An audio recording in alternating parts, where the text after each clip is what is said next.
Hello दोस्तों, आप सभी का हमारे यूट्यूब चैनल सक्सेस लाइफलाइन पर स्वागत है। आज हम एयरपोर्ट्स जीडी का रिव्यू लेने वाले हैं। जीडी के अंदर कौन कौन से टॉपिक पूछे गए, उन टॉपिकों के बारे में हम यहाँ पर बात करने वाले हैं। और आगे आने वाली रिव्यू में हम वहाँ पर कितने रिपोर्टिंग हुए और कितने वहाँ पे बाहर हुए, वो हम पूरी जानकारी आगे आने वाली रिव्यू में करेंगे। तो इस रिव्यू में हम करते हैं कि कौन कौन से टॉपिक पूछे गए। तो इसके अंदर एक टॉपिक आता है impact of social media on teenagers. तो ये टॉपिक हम यहाँ पे करने वाले हैं। आपको ये टॉपिक करना बहुत ही ज़रूरी है। तो इसके अंदर हम टॉपिक करते हैं तो social media impact of teenager. तो इसके अंदर होता है distract from homework, exercise and family activities. अगर हम सोशल मीडिया का यूज करते हैं तो homework, exercise and family activities में हमें डिस्ट्रैक्ट पैदा होता है। दूसरा आता है कि डिस्टर्ब स्लीप, जो हमारी नींद है वो भी डिस्टर्ब हो जाती है।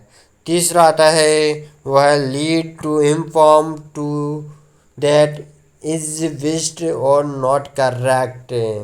मतलब या तो सही या गलत ऐसी इंफॉर्मेशन हमें सोशल मीडिया पहुंचाती रहती है, जो कि टीनेजर्स के लिए बहुत ही बुरा प्रभाव डालती है। चौथा आता है become a means to spread romance or share too much personal information. ये क्या करती है कि बहुत ज़्यादा अपनी पर्सनल इंफॉर्मेशन को अपने जो यूट्यूब प्लेटफॉर्म या अन्य किसी भी प्लेटफॉर्म पर ये अपने इंफॉर्मेशन को साझा कर देती है, जिससे हमारी इंफॉर्मेशन को बहुत ही खतरा होता है। हमारी कोई भी डिटेल काट सकता है, निकाल सकता है। इसके बाद में आता है lead some teens to form waves about other peoples lives or bodies that are not realistic. मतलब जो टीनेजर्स होते हैं वो ऐसी वस्तुओं को देखते हैं जो कि रियल में नहीं है, वो वैसा बनना चाहते हैं, तो उनके ऊपर वो नेगेटिव प्रभाव पड़ता है। उसके बारे में बताया गया है कि वो रियलिस्टिक में यहाँ पर रियलिस्टिक में उपस्थित नहीं है, तो उनका भी वो ज़्यादातर प्रयोग करने लग जाते हैं कि हमें वैसा बनना है। तो टीनेजर्स के लिए हानिकारक हो जाता है। Expose some teens to online predators who might try to exploit और extort them। मतलब कुछ जो टीनेंस होते हैं वो ऑनलाइन प्रीडेटर्स वो might try to exploit to export करने लग जाते हैं। इसके बाद में आता है expose some teens to cyberbullying, which can raise the risk of mental health conditions such as anxiety and depression। मतलब कुछ होते हैं वो साइबर बुलिंग करने लग जाते हैं, जिसके कारण वो रिस्क उठा लेते हैं, जिसकी मानसिक क्षमता क्या हो जाती है, खराब हो जाती है। सच एज उनकी चिंताएं बढ़ने लग जाती है, उनकी डिप्रेशन बढ़ने लग जाती है। तो सोशल मीडिया उन पर बहुत बुरा प्रभाव डालती है। इसके बाद में आता है, इसके बाद में जो टॉपिक पूछा गया वो हो जाता है स्पोर्ट। अब मैं आपके सामने इंग्लिश ही बोलूँगा और आपको समझना है कि उसका क्या अर्थ है, क्योंकि आप तो अब होशियार तो हो ही गए हो जीडी के अंदर। तो मैं आपके अंदर इंग्लिश ही बोलूँगा, अब आप समझ जाओगे, नहीं तो ये बहुत ही मिनटों का वीडियो बन जाएगा। इसलिए छोटी बनाने के लिए मैं इंग्लिश में पढ़ रहा हूँ, आप समझ जाना। Sports and games is a field with bright career and interesting moments. मतलब स्पोर्ट और games is a field with bright career का एक मैदान है और इंटरेस्टिंग मोमेंट और एक शानदार सा एक हमारे क्षण है। Thus it is good for youth who are interested in this field and want to make their solid career. मतलब कठोर कैरियर बनाता है। पीपल वो involve in the sports and games activities generally become healthy and fit all through their life. वो अपनी life में fit और healthy बन जाते हैं। It is a multi beneficial field which nourishes a person with name, fame, money, and fitness. It blesses a person, a sound body, and a sound mind too. Wow. As we all know that good health of body and mind is essential to success in life. Unhealthy people will weak and tired and don't have required confidence to go ahead. Okay. So the field of sports and games is very active as it ensures good health, confidence, and money. It plays a great role in developing human personality. ये हमारे जो human personality को develop करने के लिए महान कार्य करता है। इसके मतलब खेलना ही बहुत ही इम्पोर्टेंट है। It has been made compulsory and part of the education in schools in many developed countries to help youth, both boys and girls, to practice and take part as much as possible in this field. Various training centers are opened all over the country. मतलब sport के लिए हमारी country में बहुत सारे sport के मतलब जो सेंटर खोले जा रहे हैं ट्रेनिंग के लिए, तो ये हमारे लिए बहुत इम्पोर्टेंट है। हम इसके द्वारा हमारी ट्रेनिंग कर सकते हैं, हमारे हेल्थ का ध्यान रख सकते हैं। हमारे अंदर जो मतलब सांस उत्पन्न होता है वो भी एक प्राकृतिक उत्पन्न होता है। हमारा हेल्थी माइंड होता है और हम हर जगह पर स्वतंत्रता फील करते हैं। इसलिए sport it is very important for the our life. तो आप इसके अंदर बहुत सारे शब्द बना सकते हैं। अब इसके बाद में जो टॉपिक पूछा गया, अब जो टॉपिक है वो है शुड प्लास्टिक बी बैंड और नॉट इन इंडिया। तो ये टॉपिक है कि प्लास्टिक इंडिया में बैन होने चाहिए या नहीं। तो आइए हम जानते हैं। इसके अंदर आता है plastic bags made of stable organic polymers, कि मतलब स्टेबल ऑर्गेनिक पॉलीमर के द्वारा प्लास्टिक को बनाया जाता है। Pose a significant threat to the environment.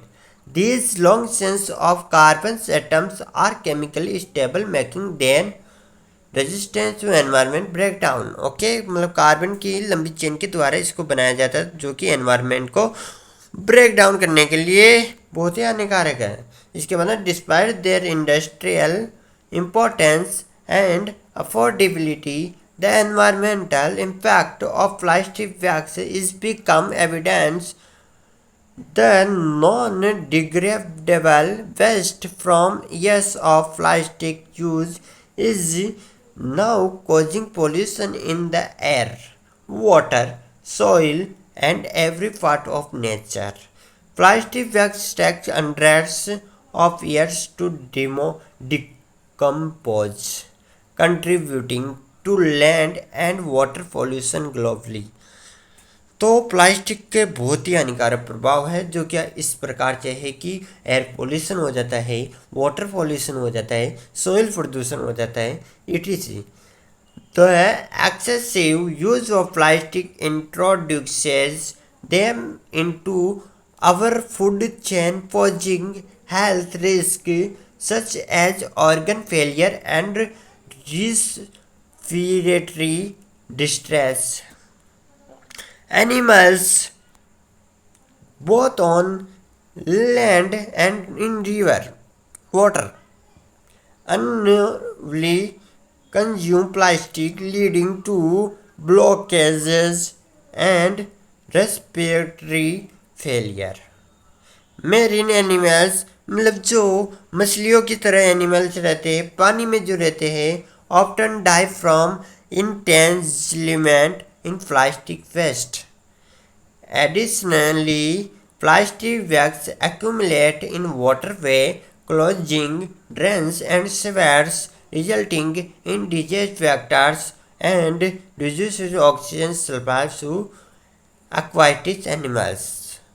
मतलब जो हमारा प्लास्टिक होता है वो हमारे जलीय जीवों के लिए भी बहुत हानिकारक है, तो हमारे जो पृथ्वी पर ज़मीन पर रहने वाले जीवों के लिए भी बहुत हानिकारक है। हम जो प्लास्टिक में थैलियाँ यूज करते हैं वो लाखों लाखों सालों तक मतलब यहाँ पर सर्वाइव कर सकते हैं, तो वो हमारी खेती के लिए भी बहुत हानिकारक होती है, जिससे हमारी ज़मीनें बंजर बनती जा रही है। प्लास्टिक के कारण एयर पोल्यूशन होता है, जो बड़ी बड़ी फैक्ट्रियों के द्वारा निकाला जाता है। बड़ी बड़ी फैक्ट्रियों के द्वारा जो प्लास्टिक बनाई जाती है वो भी बहुत हानिकारक है। इसके जलने से एनवायरनमेंट में जो धुआं फैलता है उस स्मोक के कारण बहुत सारी बीमारियां भी फैल जाती हैं। तो ये हमारा हो जाता है प्लास्टिक का। तो इसके बाद में हम जो टॉपिक लाएंगे वो टॉपिक है इलेक्शन टाइम इन इंडिया। ये चौथा टॉपिक है जो कि हमारी एयरपोर्ट जीडी में पूछा गया। तो वो था इलेक्शन टाइम इन इंडिया, मतलब कि चुनाव का जो समय इंडिया का चुनाव का समय क्या है। तो उसके बारे में हम यहाँ पे कुछ पॉइंट्स डिस्कस कर लेते हैं। तो इसके अंदर है, in the whole world, India is the second largest democratic nation. India has numerous elections that are conducted every year. मतलब इन द होल वर्ल्ड, हमारे पूरे संसार में India is the second largest democratic nation है। India has numerous election that are conducted every year, जो कि प्रत्येक साल में कंडक्ट किए जाते हैं। द इलेक्शन स्टार्ट, जब मतलब स्टार्ट होते हैं तो from state elections to the district election, मतलब एक तो राज्य से डिस्ट्रिक्ट की ओर जाते हैं। Even extend to the panchayat election, मतलब कि वन नेशन वन इलेक्शन की जो थीम चली थी उसके अनुसार वन नेशन में एक ही चुनाव होना चाहिए। लेकिन हमारे जो चुनाव होते हैं ना वो अलग अलग होते हैं। राज्य का अलग होता है और हमारे जो पंचायत का होता है वो अलग अलग होता है, और हमारे देश का भी अलग अलग होता है। तो the central election serve to elect the prime minister of India which is being conducted every 5 years in the country. All these elections are being conducted by the Election Commission in the year 1950. The Election Commission of India is a constitutional body and the head of the commission is called the Chief Election Commissioner.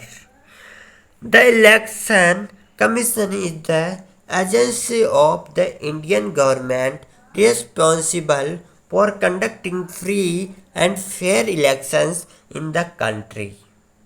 It is a very unique agency in its mandate, powers and functions. It is one of the few agencies in the country that is wholly independent, and its only constitutional duty is to impartial manner. In this essay on the Election Commission of India, we will be talking in detail about the elections commissions of India, which will include the various work that the body has done in the last 70 years in a independent India. Okay, तो मैंने आपको जो 4 topic कराए हैं वो आप करके जाना। अगर पता नहीं वापस से पूछे तो आप ये टॉपिक बोल सकते हो। और मैंने जो जो रूल्स आपको बताए हैं कि आप वहाँ पर जीडी में इंट्रोडक्शन कैसे दे, तो वो भी आप वहाँ पर मेरे वीडियो में देख सकते हो। तो अभी तक के लिए जय हिंद जय भारत।